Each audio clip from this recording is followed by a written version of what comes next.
วัสดีค่ะใครๆก็เข้าครัวนี้นะคะแนนจะพามาทำเมนูแกงรันจวนค่ะก็คือเป็นอาหารไทยโบราณนะคะที่ในปัจจุบันเนี่ยเริ่มจะไม่รู้จักกันแล้วซึ่งเป็นการนำเอาน้ำพริกกะปินะคะที่เหลือจากการทานเนี่ยมาสร้างสรรค์เป็นอีกหนึ่งเมนูนะคะซึ่งที่มาของชื่อก็คือความหอมรันจวนของ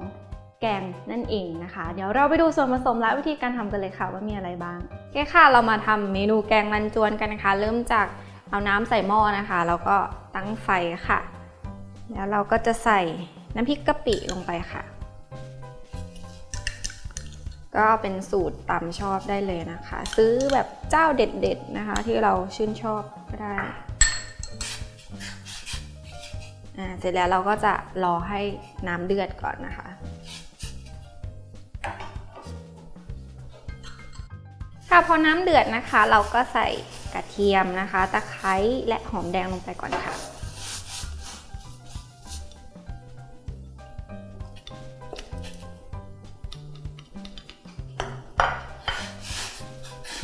แล้วก็ต้มให้เดือดอีกรอบนึงนะคะให้มีกลิ่นสมุนไพรขึ้นมาค่ะ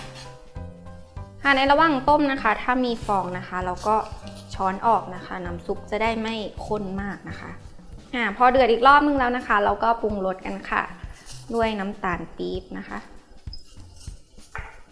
น้ำปลาค่ะเกลือนะคะเสร็จแล้วค่ะเราก็ใส่เนื้อหมูลงไปเลยค่ะ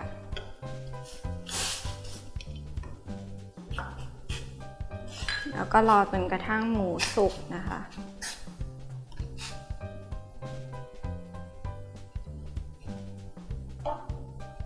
ค่ะพอหมูสุกนะคะแล้วก็น้ำเดือดอีกครั้งนะคะแล้วก็ใส่พริกลงไปค่ะใบโหระพานะคะโอเคแล้วก็คนๆหน่อยค่ะพอเดือดอีกครั้งหนึ่งเราก็ปิดไฟได้เลยค่ะแล้วเราก็จะเพิ่มความอร่อยด้วยน้ำมะนาวนะคะคนให้เข้ากันอีกครั้งนะคะแค่นี้ก็เสร็จเรียบร้อยแล้วค่ะไปจัดใส่จานเสิร์ฟกันเลยค่ะ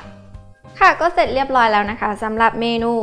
แกงรันจวนนะคะเมนูอาหารไทยโบราณนะคะทำได้เองง่ายๆเพียงแค่คุณมีน้ำพริกกะปิอยู่ที่บ้านนะคะก็ลองไปทำทานดูรับรองว่าอร่อยถูกใจแน่นอนค่ะสำหรับสูตรและวิธีการทำนะคะคุณผู้ชมก็สามารถเข้าไปติดตามชมอย่างละเอียดได้ทาง foodthaiyaway.tv ค่ะสำหรับวันนี้นันไปก่อนสวัสดีค่ะ